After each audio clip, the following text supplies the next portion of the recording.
What's going on, guys? Samson with the Knuckle Dragger Society. We're going to have our first Meet with the Professionals video. We wanted to jump on here, start giving you guys more content on Patreon.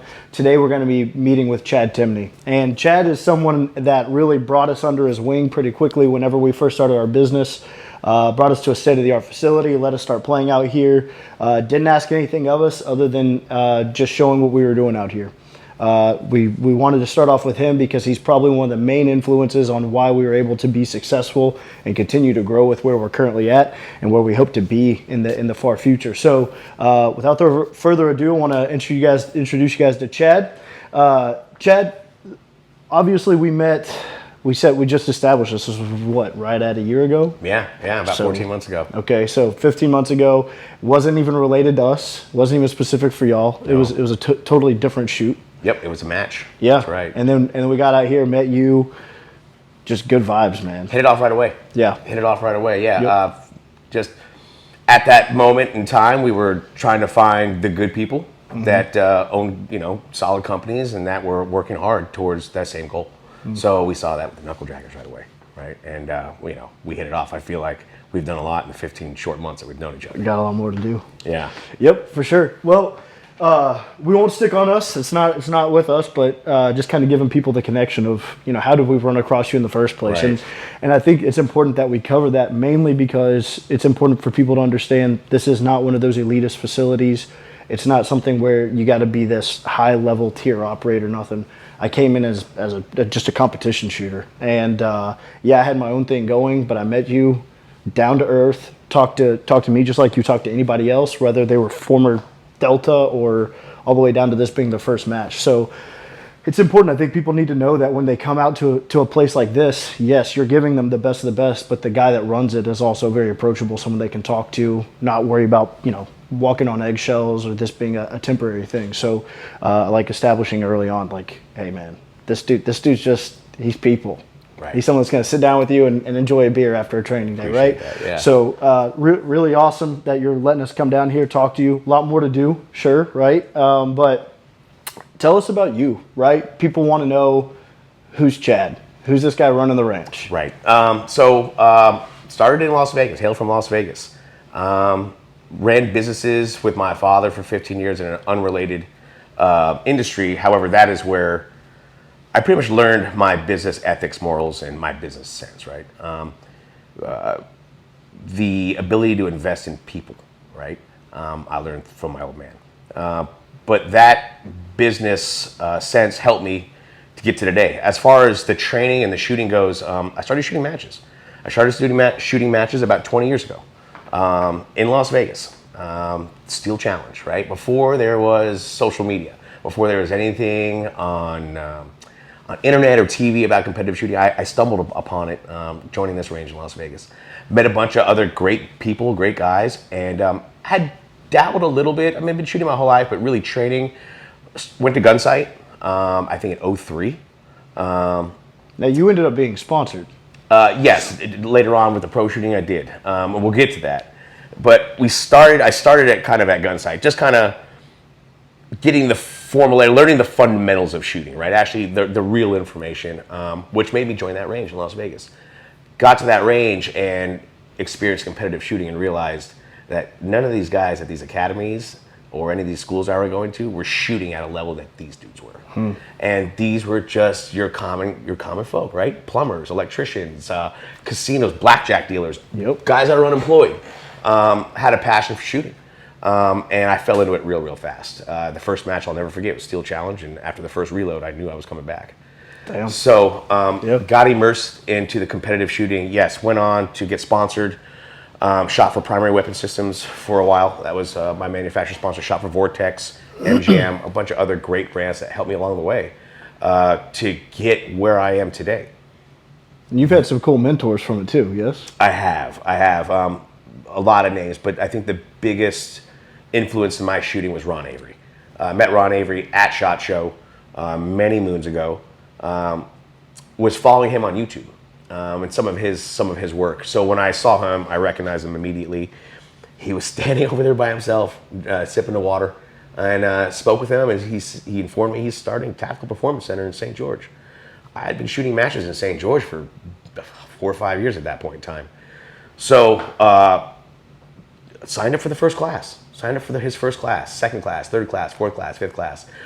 He was bringing in guys like Nils Johnson, Keith Garcia, Robbie Latham, all at that Utah range. And then finally he asked if I wanted to teach for him. And well, what a privilege, right? What a privilege to actually go down there and take the instructor course. Spent 30 days with Ron.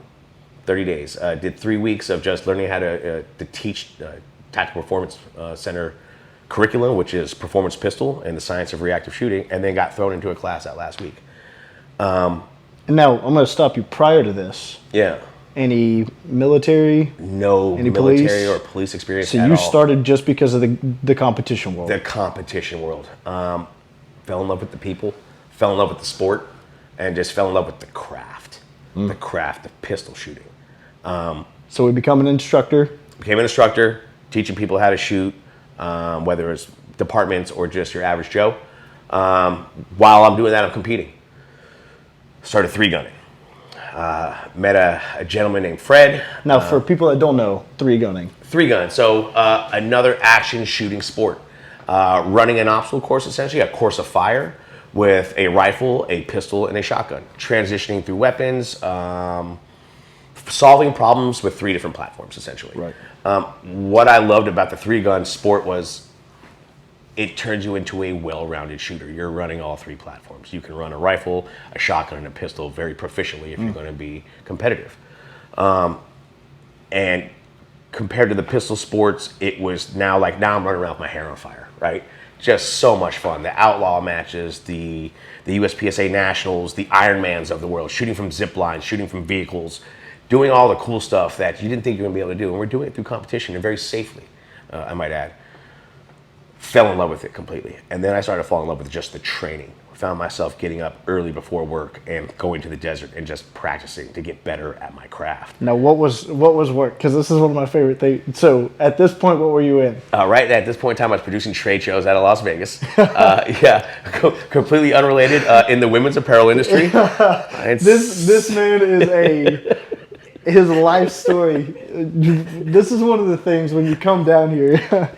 Well, I know it's going to be censored or whatever for I don't even call this a podcast, for Meet the Professionals. However, when you have the opportunity to talk to Chad, you're going to learn that his life story is always going to make your jaw drop somewhere, somehow, some way, because there's always something else with you. So at this point, and I'm making this point for this. One, awesome dude, right? You've experienced so many other things other than just specifically the gun world, right? Right, absolutely, yes. Your business model comes from more than just one ideology of like shooting. Like you understand significantly more. And the other thing is this: you have crazy experiences, tons of mistakes, tons of awesome stories you've lived, right? People love that, man. And people need to know that this is someone that you don't have a stick up your ass. You're not someone that takes yourself too seriously. No. This is a great training facility, tons to learn. And we'll get to it, you're not someone that walks around with the word no in his mouth. Negative. Hey man, here's an idea, and we'll cover it. Here's an idea. If we can do this safely, what's the answer going to be? Yes. Right. Absolutely. And that's that's what I'm touching on. So you have knowledge of firearms, significant amounts of training, fantastic trainers. The student started becoming a master himself. But that's the overall interest. And even then, you still hadn't taken your business to, this is what I'm doing for the rest of my life just yet. No, hadn't figured that out yet. Was trying to figure that out, Neil. I knew that women's apparel and women's lingerie was not my passion, but it was a family-owned business. Not a business passion. Not a business passion, right? Maybe a little bit more of a personal passion, which is why I stuck around for so long. Right. Target-rich environment. But it was a family-run business, right? And it was a harmonious place to work. Mm-hmm. But more importantly, it afforded me the time to do this. The thing you love. Which was the competitive shooting. Right. And the training and being around the people. So it worked hand in hand without me not even knowing. It's that path that you start, and I've, like you said, I had a habit of just jumping into stuff. Tending bar, hospitality, running hotels, producing trade shows, you name it. But it's that path that I look back now, especially through these conversations, I realize that all of those decisions, those right turns and some of the left turns, were all for a reason, right? And it landed me here. which is the other part of the story, right? So what? I'll stop you. We decide to move from Vegas, right? Right. Is that a family move, a personal No, move? not a What's family that one move. look So like? I had an armed security company out of Las Vegas. Me and a partner had an armed security company. We were working with a lot of the hotel security companies after the October shooting Okay. that we happened in Las Vegas at the Route 61 concert. A lot of the hotels at that point in time wanted to go back armed. They had unarmed most security guards. So you guys dove into the security world at that point. Dove into security world. Had the licensing and everything put in place, and realized how tough of a world that is. What the corporations and the companies don't see in security is an ROI. And what these casinos are more than willing to take a gamble on is a row of slot machines. But what they're not willing to gamble on is a money pit. They know there's not going to get an ROI on that. So it led me to looking to other places. And I got offered a job down here in Texas to run oil field security. Just the gate guards, just checking on 60 individuals from South Texas, Pleasanton area, all the way down towards the border and back, working at night. The owner of that company owned this facility. Not knowing he owned this facility, I'm working for him. What he didn't know is that right before I moved here, me and a few guys had that idea, what if we just had our own facility? What if we just had our own place to do what we wanted to do? And let me tell you where that came from, because when I was going all over the country and teaching shooting, I got into facilities, or didn't get into facilities. Either A, because I was a civilian, or two, we couldn't afford it. Right? Okay. But the facility isn't for the instructors, for the student. The value is for the student, and my student weren't civilians. So that's where I saw the conflict, and that's where I thought, why are these guys not allowed? Because I'm the instructor. Am I the crux? What if I'm not the crux? If we have our own facility, we can facilitate both. Went looking and found a lot of dirt for millions and millions of dollars. Got out of my wheelhouse real fast. So put it on the back burner. Came to Texas, worked that oil field security job. And that's when the owner of the company was like, hey, I own this old training facility. He called it the Blackwater training facility at that time. So you didn't even know he owned this? No, had no idea. But it was already a previous idea in your head. Hey, what's this thing? If it happen chance, we run across something like that, it's advantageous, we'll jump on it, maybe not. Neil, it was so serious that I went looking everywhere from Arizona, Nevada, Bullhead City, talked to local governments, looked at zoning, had real estate agents looking, like you name it. That's how serious it was. And then we realized what the cost was going to be for a chunk of dirt, zero infrastructure. And then this one falls into your lap. Right? And this falls into my lap. So I asked him where it's at. He says, Dilly. He brings me here. We took a hard look at it for months. I drove through here. Neil, this was untouched for 3 years. What did it look like? Grass 10 feet tall, buildings wrapped in vines, decrepit, like the forgotten world. The buildings that are here now. The buildings that are here now. What was there then, and what's been added on? All the buildings that are here now were the original buildings. Okay. But it was the interiors that we had to completely refurb. So we gutted all these buildings. We gutted anything that needed to be gutted. You figure rain, rot, and environmentals for 4 years without being maintained, you had a lot of problems here. So we brought everything back. We just rejuvenated everything. Right. But while I was driving through here, I could see the bones. I could see what was here. And quite frankly, the more I saw it was here, the more terrified I was, because I figured, this guy's going to want the same amount as all those guys wanted in Vegas for the dirt. Plus work. Plus additional a lot work. of work. So finally worked up the gall to ask him how much he wanted for the place. And I couldn't believe what he said. Long story short is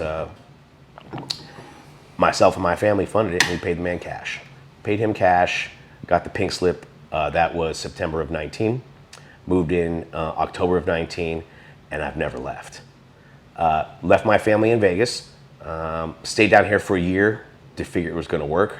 And Neil, in those 18 months, I went through every trial and tribulation I think any entrepreneur has ever encountered. I remember in you his telling life. me. Yeah. Every hurdle,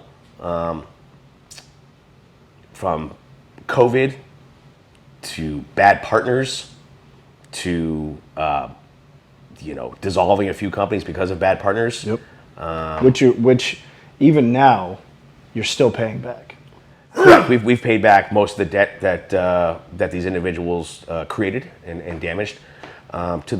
Neil, I had one employee at the time. We had one employee here, me and this partner of mine.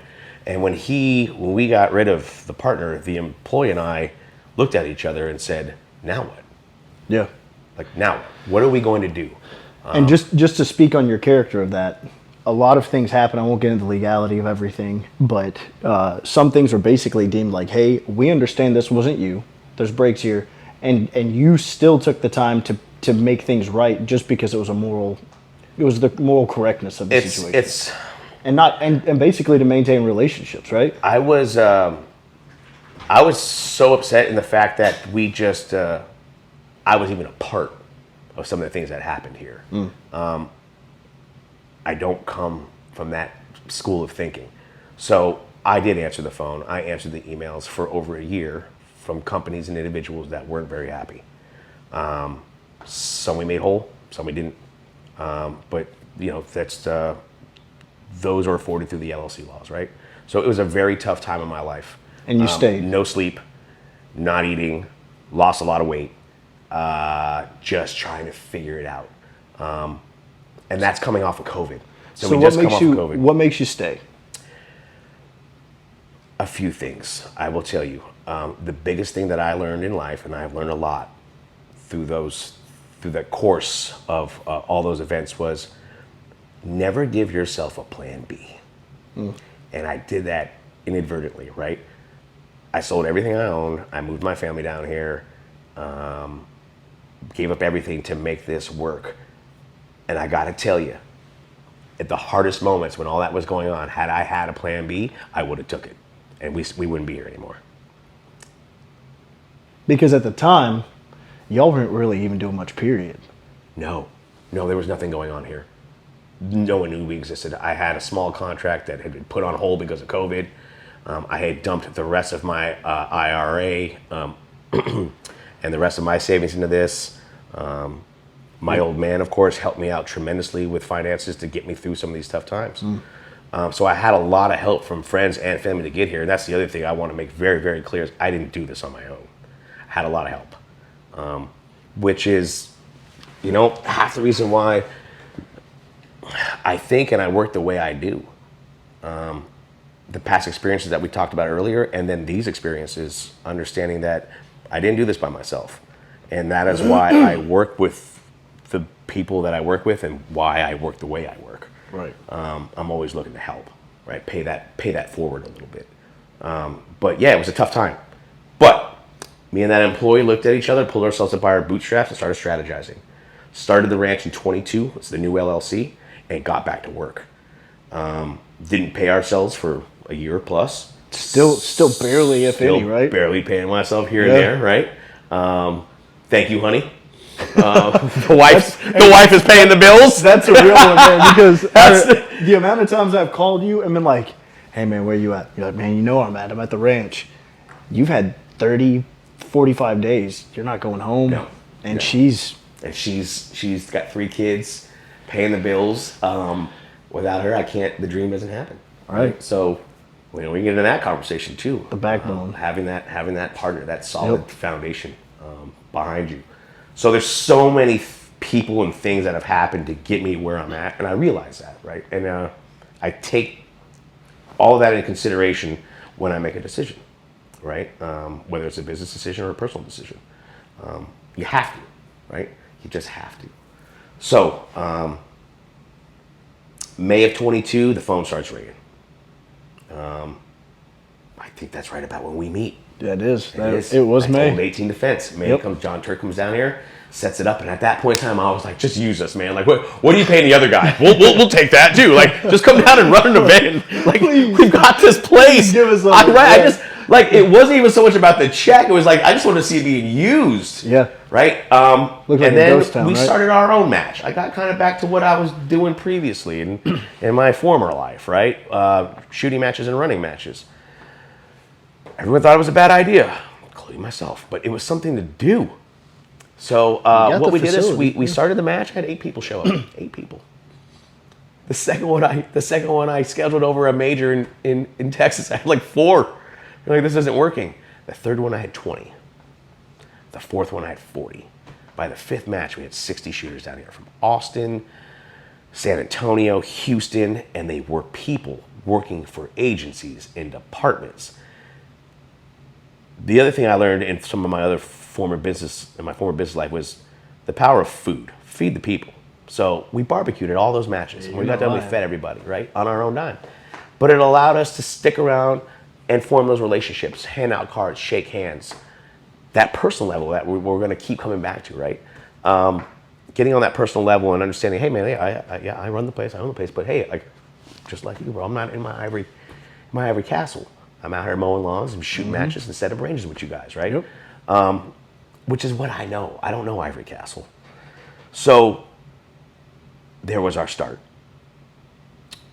You have witnessed all of this because you were here for that day. Start to finish at this point. To this point. So, and just the grind, man, I got to tell you, I feel like I put my head down 16 months ago, and I'm just, this conversation is me coming back up to reflect on all of it, because I don't have too many of these conversations. It's always work, work, work, work, go, go, go. The vision, just believing that it's possible and knowing that it's possible, that's all I'm focused on.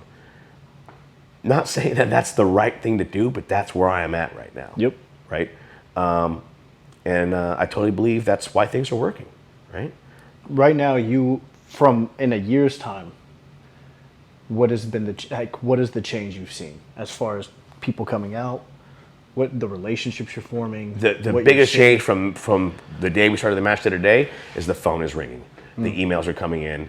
We're getting brand recognition. I just left last week for 4th of July, flew out of San Antonio, and TSA sees my shirt and goes, "The ranch! Oh yeah, my wife's border patrol. She's down there training. I gotta make my way down there." So you guys are having a civilian response, a law enforcement response, a military response. You guys are having anyone and everyone. I mean, you're literally hitting every type of profession, skill set, beginner to some of the most elite, right? Absolutely. Yep. We have the commercial courses going through all the instructing companies. Name one, they've probably been here. To the 3-letter agencies, all the way to tier 1 units coming out of the military. Look, I get asked all the time, or actually I get told, "Hey man, you should have this group or this agency down here." And I do. Well, you do? Well then why are you doing this commercial stuff? And that's the separation I saw early on too, and I still haven't been able to wrap my head around that. It's the same dude. It's the same individual. The vetted civilian, some of those vetted civilians that took courses are in academies now. They're officers. Yeah. Right? Future end users. Future end users. Right. So what I saw with the facilities that had something like what we have now is they coveted. They'd covet their asset. They'd hand you this price list as a civilian, knowing you can't afford this, but here's the price list anyway. Or just downright just deny you admission. And I couldn't figure out for the life of me how that was working for them. But more importantly, I didn't care that was working for them, because that's not how I think. The objective here was if I can just get the facility up, cleaned up, add the assets that we're missing, which we'll talk about, and turn this place into a turnkey world-class facility where the answer is yes, like you said, to everything. Get the small contracts in place to keep the lights on, and then give everybody access. Because like I said, it's the same guy. The assets here on property are a value added to any program here. For sure. And I understand that. And we're all, as instructors or instructing companies, all trying to do the same thing, right? We're trying to make a guy or a gal better. Better at their hard skills, better at their soft skills, whatever it is, whatever course they're attending here. Which goes to the next kind of conversation that we had not too long ago, is I got asked, "Hey, what is it that you like? What is it that the ranch does? What do you do?" Wow. With the model that we're using, we're not really providing the training. I have a few courses that the ranch provides, but most of it's provided from third-party instructors. We provide the asset. So we got into that conversation, and we realized, well, we're in the business of making people better, and more importantly, we're in the business of saving lives. Because the officer, the private citizen, the soldier, the Marine, the SF dude that comes through here, leaves here better. Leaves here sharper, leaves here with the information that they need to do their job better, more importantly, sometimes go home, right? And we take that very, very seriously. And at that moment, we realized that this place is bigger than us. It's bigger than Chad. It's bigger than anyone else that works here. It's about the community. It's about the state of Texas. And more importantly, it's just about what I just discussed is making people better. And that's why people are coming back. That's why they're coming back. So you have a lot of these groups that are doing extremely well, even in other states, and they're getting on the calendars now consistently. Absolutely. Because they're seeing, one, the desire for people in Texas wanting it, Yes. and then two, they're coming here because of what the facility offers. Correct. And, you know, in the beginning, Neil, you could make that phone call to, like, I'll tell you what, Orion Trading Group, right? I saw what they were doing, the amount of growth that they had, and very, very quickly, and I was astonished. And I made a phone call. And, you know, I'm just not one to be like, hey, man, we're the best. Just give me a fair shot. Come down and check it out, right? Right. Okay, well, you know, we're doing things at this other range. And, okay, that's fine. Like, I'm not, if it's the pricing you're worried about, well, I'll honor the pricing that you're doing over there. Just get it in here. So I knew what we had to offer. They showed up and they said, wow, you weren't wasting our time. Nope. And it's companies like that, Condition One, Knuckle Draggers, and Core Vision, Hades, the list goes on, of getting them in here, forming that relationship, and working together again. So just kind of going back to who helped me get down the road, but it's the philosophy, Neil. Yep. Right? Like, how do we work together, right? They were like, hey, we're going to come check it out. What can you do for me? I did this. We shook each other. We scratched each other's backs, shook some hands, and developed a relationship at that moment that was good to move forward. What that enabled was for that relationship to evolve. So we got them in. They provided us with content. We provided them with the training facility with good pricing. And as we started growing and growing and growing to the point where they had their largest CQB course they've ever had in history, now we're on track and business is where it should be. We're attaining what we need to attain. They're attaining what they need to attain. And everyone's getting that ROI. I remember. I rolled in. I was like, holy shit. Yeah, There were some cars. big So, class. you know, obviously, and most of the classes you just named, they're utilizing the shoot house, which we'll talk about that. That thing is... We'll have a full video on that for sure. We'll have a full video on everything. However, you're still having competitions here too. Yeah, Other still people have are coming matches in, here. they run matches. Yeah, so, you know, we got so busy, I had to give up the ranch match. And I had a lot of people that are upset about that. I still get emails. Why don't you start that match back up? It got to the point where I have to manage the facility and not manage an event. So what I did is I reached out to the match directors, right? Who does what else I was doing at a higher level, right? So November we have a regional IDPA match here. And I'm talking to some, we've had Proving Grounds here. We had core performance matches here. Look, this is a training facility, but my eyes opened up last year when we got busy to understand that this is a venue. What do you want to do here? Well, what can't you do here? And so what you can't. And training kind of falls into everything, right? Right. Your weapon handling skills, all of it, right? How well are you firing and utilizing that weapon system that you're going to prioritize or use on your job or home defense or whatever the deal is? But then also, do you have the physical capability to do it? Do you understand the Absolutely. tactical advantages, disadvantages of that weapon system, when it can be utilized where? So let's talk about it. Let's talk about, we've talked about kind of your approach, where you started. We're here now. What does the ranch have to offer? We roll up. Let's talk about it. You get here, classrooms, name Right. it. All right, you roll in the Walk us front through. gate, right? We're expecting you guys, whether it's a commercial class or a military class, you're expected. So we have bunkhouses here on property. We can sleep comfortably 40, right? Bunkhouses are cleaned, ready to go. Linens are on beds. These houses have full kitchens, full living rooms with TVs.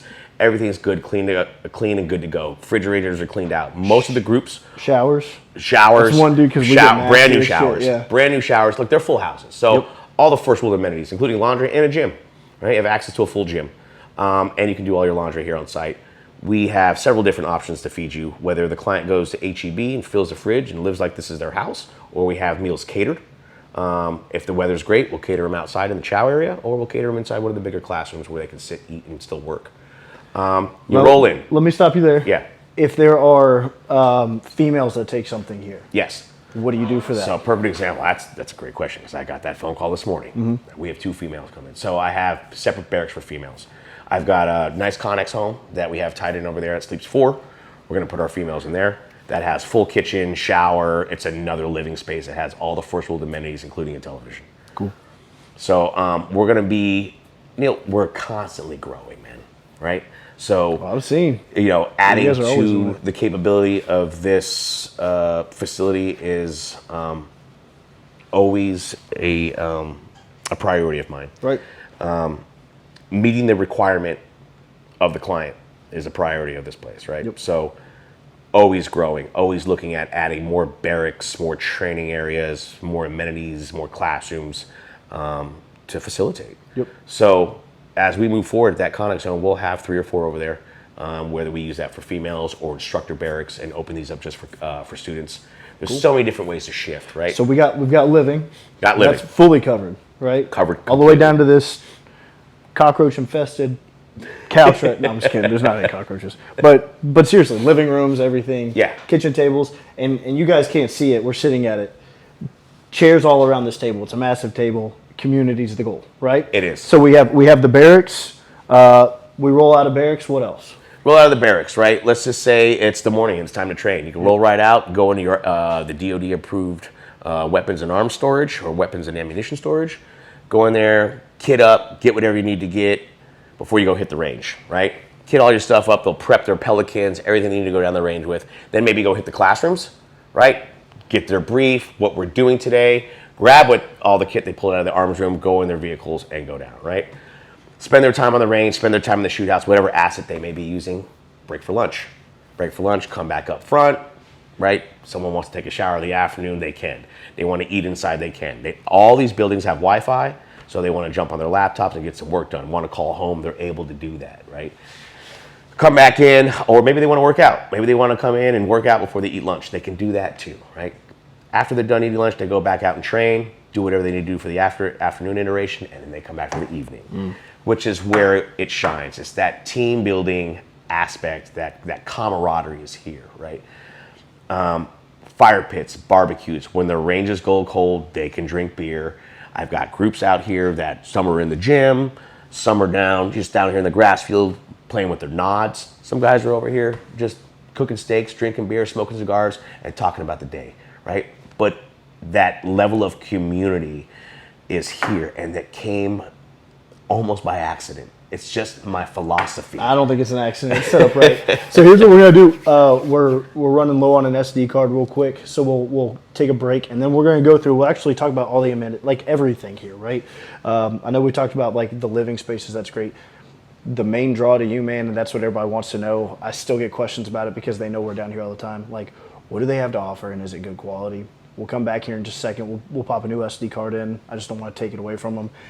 And we'll dive right into it, man. And we'll really pick that one apart. So we'll be right back.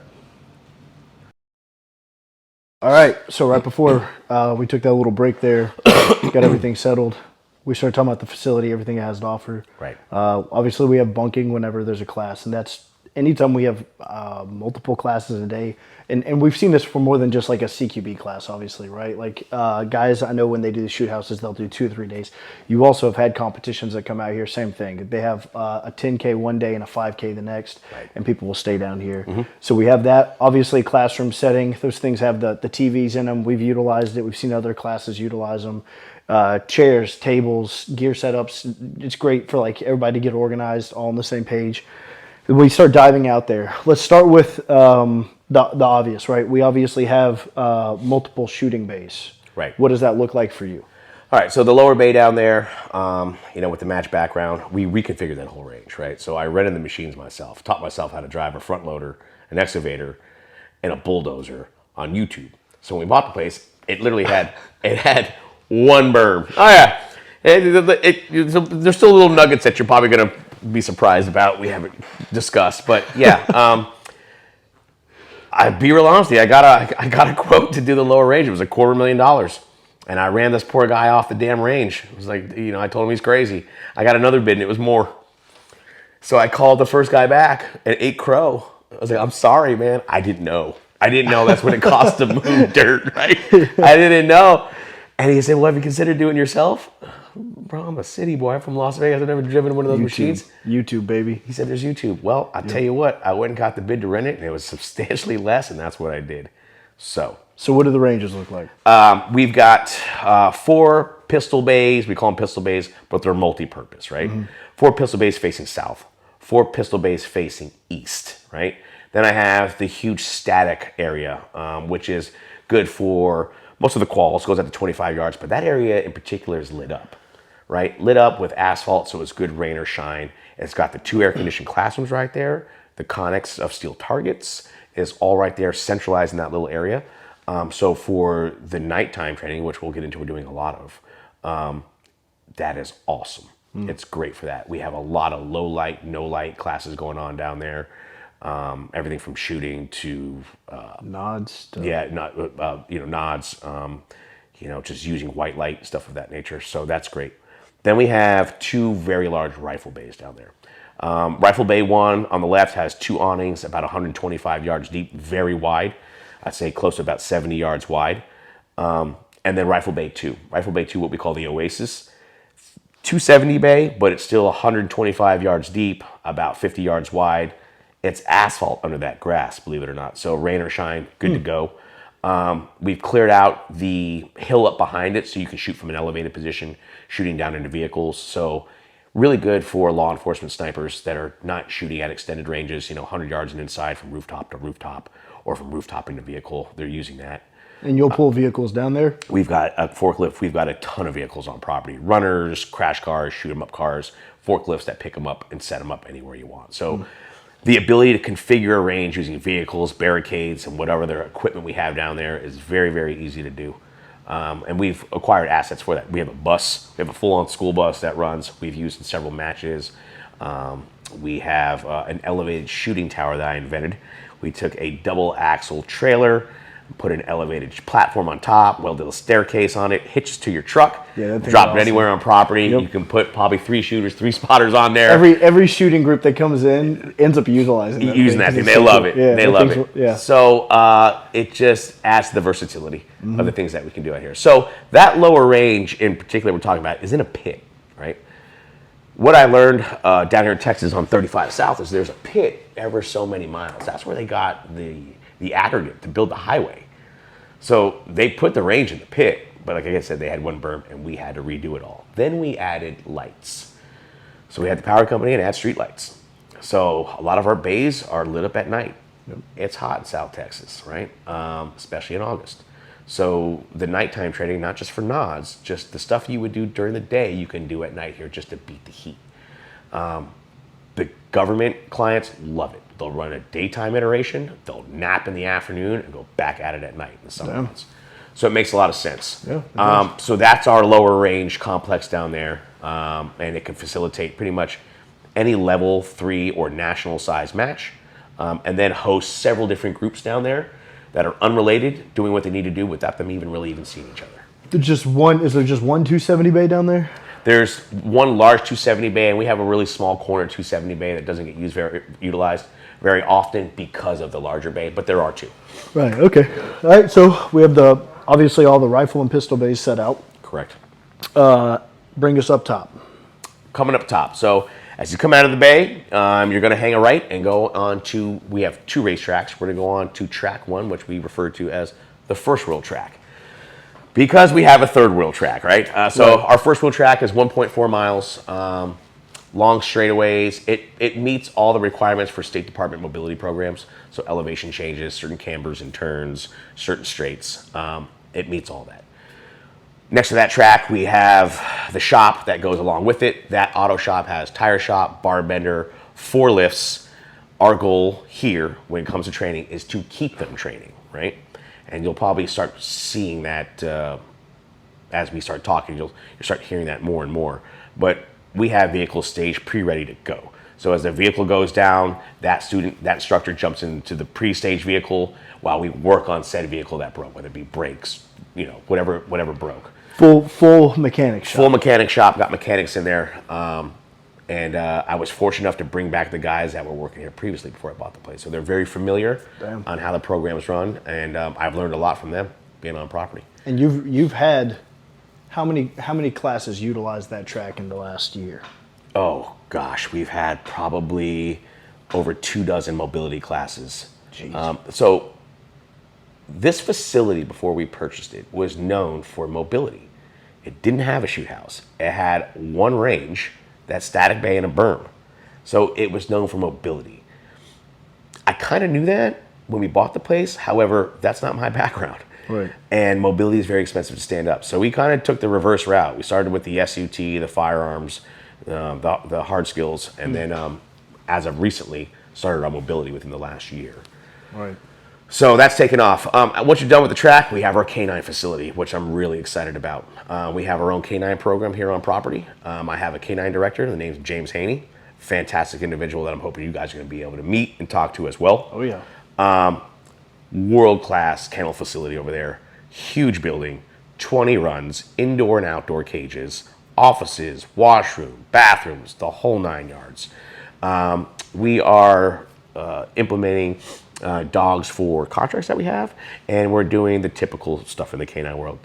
Building dogs, selling dogs, providing training, and more importantly, we're providing kenneling for these kinds of dogs. What I've learned over the course of the last 4 or 5 months is that we work with Mals and Shepherds, right? A lot of these kennels won't take Mals that haven't been fixed. Too aggressive. Won't take personal protection dogs that have that drive in them. We do, right? And we don't just take those dogs and just use a catch pole on them. Like, our canine director has a history his whole life of working with these kinds of animals. So I got to tell you, man, he's amazing. Yeah, there's comfort. These dogs that I won't go around. He's out playing fetch with. He's able to break through with them because he has a history of working with those kinds of animals, and that animal reads what the human's putting off. So if you're fearful, have anxiety, they pick up on that, right? He doesn't bring any of that to the table, right? With all the experience he has. So very excited for our canine program. Moving on, we move down off of track 1 and we go to our mount site. Okay, Connex mount site has been super valuable to us. That mount site was here when I purchased the facility. What we didn't have was a shoot house. So what we did is we added a couple of wood sim houses within that area to simulate, rooms and stuff so they could chop up. And it was just that, all sims and dry runs. But it added and enhanced that village and really created a great place for scenario-based training, right? Figure the area you can use a mount site for. Think of just the scenarios that, a town you could use for town and training. Let your imagination run wild, and we've done it in there, right? And I feel like that one is underutilized. I feel like a lot of people, I get the huge draw, the magnet to this place. There's no way around it. You've already brought it up. Is that shoot house? And it is. Hey, that place, the shit for sure. I'm not denying it. But there's been times where, because we like to come down here and train regularly. You're one of the guys. If that shoot house is taken, you're more than happy to jump over the mountain. I'll tell you, hey, we'll take mount side all day long. It's funny you say that because I was so apprehensive when guys, we were looking to run, CQB or some sort of the shoot house is taken. I have this mount site, and seeing how thrilled you were to use it, and when you call and you say, hey man, I'm like, the shoot house is taken. Oh, we'll use mount. It was easier for me to pitch that to other people, and people see so much value in that. There's so much over there. Yeah, I get it. Everybody wants to do the cool guy shit. You can get there. But mount site, the things that we've learned, one, it has things that the shoot house doesn't quite have. Right. As far as the shoot house is specific designation, is literally close quarter combat. That's right. Right. We're learning how to take linear rooms, center fed rooms, corner fed rooms, all that. But you're all always in the same structure. Inside. Mount site allows, so if you're a team that's coming out and you guys are looking at, I don't know what your MOS would be specifically, let's just go with 11 Bravo or whatever. You're coming out and you guys are wanting to learn how to take structures from the outside in. You're not already in the structure. And we're talking full houses or different elevation pitches, things like that. Right. Mount site's facilitating that. Perfect for that. So setting up perimeters, setting up overwatch from some of the positions that are provided over there. Absolutely. Yeah. Moving principals, convoys in and out of structures, because it's an alleyway. It's an alleyway with windows looking at you, right? So yeah, it provides so much value. And again, it was here when we bought the place. It just needed a little TLC. TLC, yeah. So we put the But TLC on it. Back, like not a back burner like location in my mind. No, absolutely not. As far as that being a training space, it's a training. I see where you're going with that. No, it's not a second class option. Nope. It is not at all. It is another first class option. That's a great area, and it's a huge area. It's a mini village. It is. It's a mini village, and you don't get that. The shoot house, good. You can replicate 30 different types of structures in there, but you're not getting a mini village out of it. No, you're not. So it's very mission based. It is. I guess is a good way to. And we intend to grow that area with future structures, more facades, for sure, and just again adding more capability right to that area. So as you leave the mount site. You're going to merge onto what we call the third world track. Third world track is about the same distance, about 1.4 to 1.5 miles, give or take. Oh, you're good. We were checking audio from the mower. Yeah. Yeah, he's good. Okay, so we go on the third world track. Why we call it the third world track? So again, these tracks were here when we purchased the place. That track they built with a different kind of asphalt. Mm-hmm. Didn't quite last as long. A lot of overgrowth back there. We were going to clean it up like we did with track 1. But the one contract that we had and we still have asked us to leave it just the way it was because they wanted it to be third world. Reminded them of a few of the countries they had been in and out of. So mission specifics. Right. So it was like music to my ears. So we keep it like that. And that's where the designation comes from, first world to third world. But on the third world track lies the shoot house. Why? Well, we have that huge field back there. Right? And what I kind of figured was not only is it a good location because of the amount of space we have to build the shoot house, but the first world track was being utilized quite a bit at that point in time, right? And we saw it having most of the value for the mobility because that's where the shop and everything was. But the back track offers another capability of the shoot house, like approaches, right? Being able to hit that house from the track from 4 different directions, right? North, south, east, west. So it was a great location. So we chose to build our shoot house back there. What we built was what we're being told is the largest live fire shoot house in the country that's not on a military installation. It's 11,000 square feet covered with a 2-story option. We run MGM live bullet traps in there. All of the doorways are breachable explosively and mechanically, and it's lit up to enhance that night capability that we talked about earlier. Right. So going back to that night capability, you have the ranges that are lit up, you have the K9 facility, the whole OB yard, the obedience yard lit up, as well as that shoot house. So there is a lot that can be done here training at night, right? Oh yeah, and I see you kick on that generator and it's lit might like as well be daytime. Yeah, it's lit like a hospital out there. Yeah, and that's so with the shoot house, and I think a lot of people get roped into it. We're not seeing a lot of companies going live in there. No, which is, in my opinion, the correct call for the most part. And I agree. And you've seen us, and I know you've given me the go ahead. You've literally said, hey, if you feel good to go live, and we never have. I think a lot of people get so roped into the fact that it is a possibility that they don't consider if they should or not, unless and obviously most of your groups coming in are not doing that. A lot of the people showing up are like, I want to know the round count. That facility can handle rounds going off in it, but if they miss those targets, that shoot house is taking damage. It does. It takes damage, and that's just the way it was built. Look, in the name of liability, right? 98% of the programs that come here don't even ask to go live because they carry the liability just as much as I do. Where I see the value in that house is, quite frankly, isn't going live. It's the slow, methodical runs that are done dry with Mantis lasers, and we use Sims on paper, right? And when you get to that level, once you get there, we can start going live. We'll But what that shoot house has the ability to do is ramp guys up. So, and I've seen it.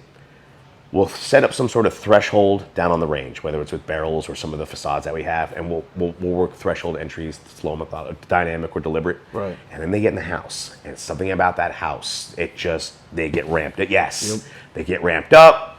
Information starts being forgotten. Muscles get a little loose, right? So knowing that no one is in there with a weapon that's live is a lot off everyone's mind, including the student. Oh, right? yeah. The student is now not wrestling with another item that could create a problem, and they're able to accept more information, right? as an instructor, it would take way more time for me constantly clearing watching, like, hey, making sure everybody's squared away. If you guys are here, you need to make sure you're doing this. Mount these guns.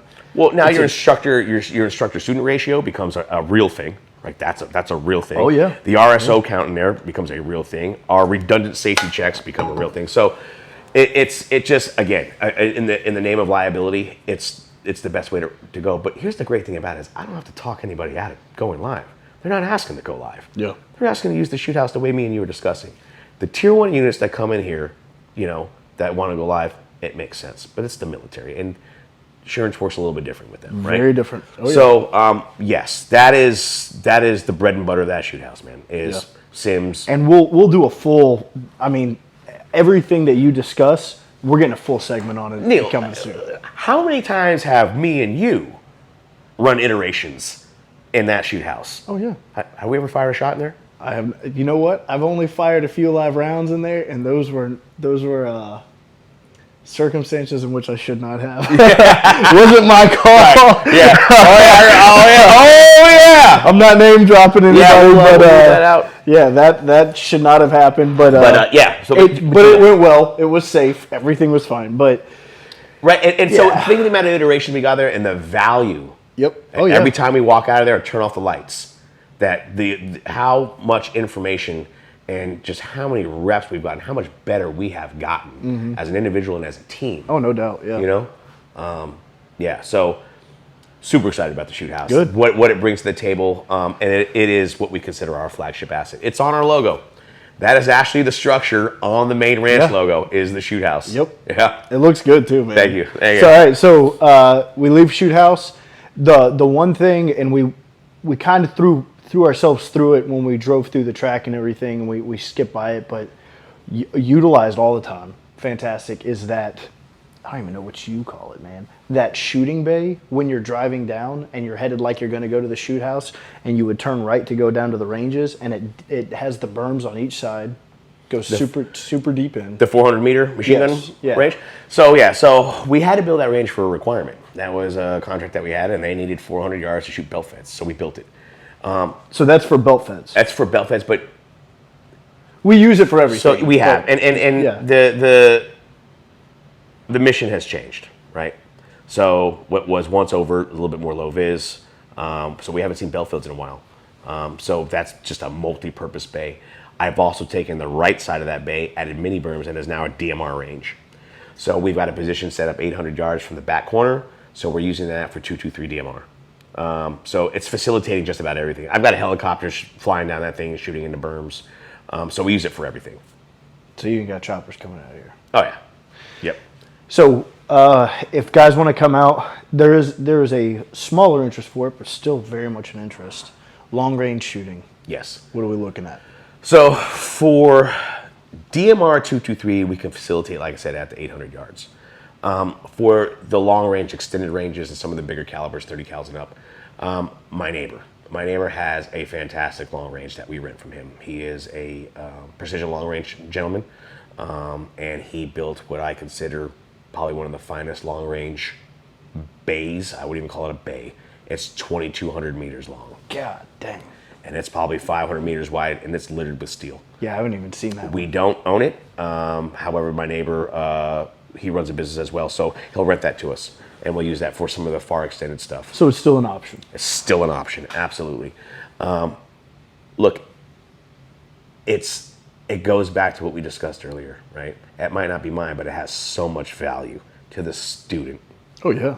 Right. So, me and him have had a few discussions, and he understands how I think, and he agrees. So yeah, when I'm subject to his calendar and I'm subject to his pricing, but it works. It's a beneficial relationship usually. It is. Yeah. It is.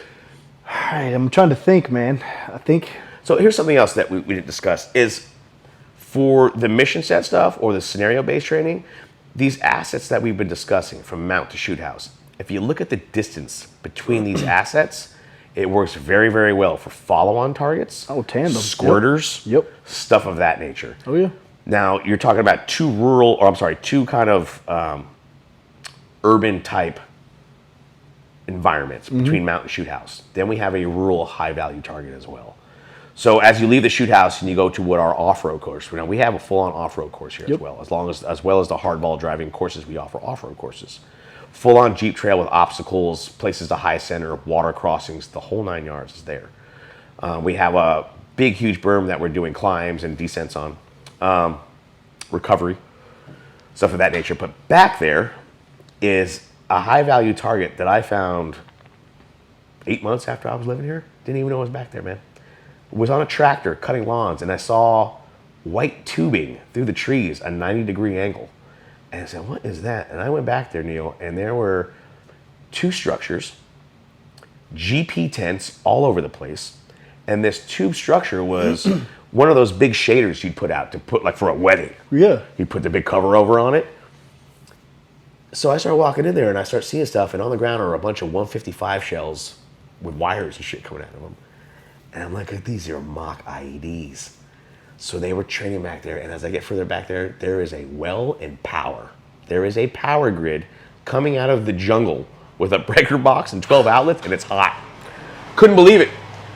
Had to make some phone calls. What were they using this place for? You know, contacted some of the guys that had worked out here previously, you know, and we're talking guys that had worked out here 7, 8, 9, 10 years ago.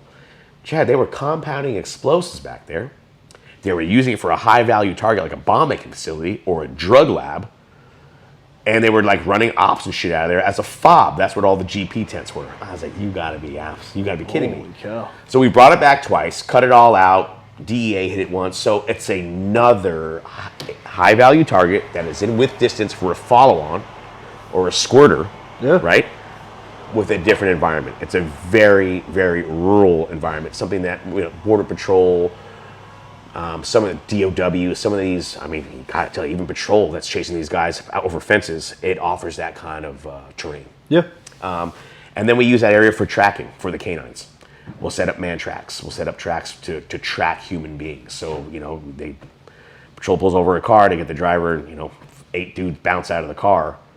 You know, we'll set the track. And that's not just an arbitrary track. We set that track with data using trackers, understanding the distance we went, the time it took the track, right? Then the time it took for the canine unit to arrive on scene, and then how long it took for that canine to actually track that human being down, right? And we collect all that data. And we quantify everything that we do here. So, you know, with all the front of the house assets that we talk about, there's so much forgotten back there in the jungle. Right? Oh, yeah. And there's 100 acres of jungle that we intend to grow into as time goes on. Yeah, anytime I see that you guys are deficit in something, or someone's like, hey, you guys should, you put it in. It comes in, just like that jiu-jitsu room. Yes. I mean, you've got a whole rolling area. Whole mat room there for combatives. Yep. Again, right back to what you said. Yes, let's do it. If this individual will spend the time to come down here and meet with me and discuss an opportunity, and I think there's merit and an opportunity there, and Neil, it doesn't matter if it's a solidified company that's got a huge following for 10 years, or this guy that came here and said, hey man, I got an idea and I want to start something. Let's do it, because it's all about the person, man. It's not about what they're bringing. It's about what they're bringing to the table. I see you doing it, man. I see you got an academy coming down here. You got medical. You got rolling. You've got. I mean, we talked about it. You right. got it So all, man. nothing's off the board here. Yeah. Right. Yeah, you've nailed it. Well, one thing that I think is people experience it, but they don't expect it, and I think this is one of the main things that I encourage. Like anytime you and I have talked about it on the phone, you can come to this facility, you can train, you can go home.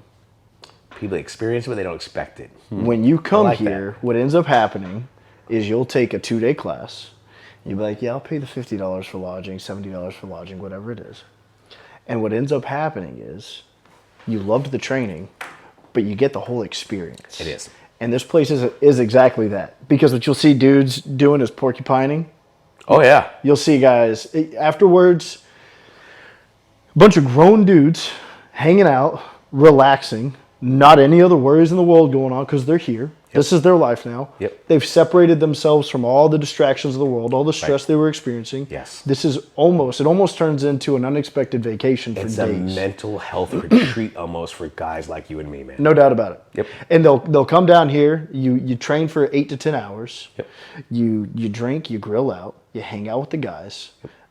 You guys will look at gear and equipment. You'll learn things. Every time I come down here, I learn something that's totally unrelated to the class. That's right. Met other people. Yeah. You form connections. You go to sleep. You wake up in the morning. You work out. You go train again. You just want it to keep going. And I think they come down for training, but they're not expecting the experience that ultimately can come out of being here. You nailed it. Yeah. That is exactly right. You nailed it. I've got grown men looking at me and going, they don't know me. They met me 4 or 5 days ago, and they go, Chad, I don't want to leave. Like, I don't want to leave. I've got SF guys walking up to me and go, we've never experienced TDY like this before. Like, this is unbelievable. Yeah. And you're right. And it comes from just the philosophy. Again, it's not in the business model. It's not written down. It's our philosophy, right? It's how we do things. And it's not strategized. It's just innate. Yeah. I think you nailed it, man. Well, like I said, I really appreciate you letting us come down. I know we're going to hopefully this is a long-lasting, continuing relationship, man. You've done a lot for us, and it was one of the main reasons we wanted to prioritize. Look, man. Get you on camera. This goes both ways. I know, man. I know. But you are here right now. We've done a lot of great things together, and I intend to do great things with you and the Knuckle Draggers moving forward. I can't wait. The future is ours. We got a lot planned. We do. We do. Yeah. And we're super excited for the future and for these types of relationships and the networking that's going on here. Yep. Yeah, we're on the books now, so there's just this growth there. But it was important to me that based off of kind of how we started, the success we've seen has a lot to do with this place, and not just this place, but the person that owns it. So it was important that we were able to get down here, let people get to know the ranch and Chad. Appreciate that. Because the ranch is a great facility, but people need to know that the guy that runs it is a down-to-earth guy that can just sit at a table. And it's one of those things that anytime we come to a training, even when we've stopped by and you've had other groups here, when we come to say, what's up, you're sitting in the bunkhouse with all the students, with the instructors, beer in hand, and everybody's just having a good time. That's right. And that's kind of one of the things that was important to us to get on. So thanks for having us, man. It means a lot. Anything you want to add on before we hop off? Just look out for classes coming up this fall. Open enrollment's going to pick back up. We're going to get the website up to speed and a lot of content on our Instagram. Yep. So follow us there. And feel free to give us a call, email us with whatever you're looking to do, whether it be training, corporate team building, bachelor party. What do you want to do here? Give us a call. We'll get it on. All right, man. Well, again, thanks for having us. All right, Thank you, man. All right, brother. All right.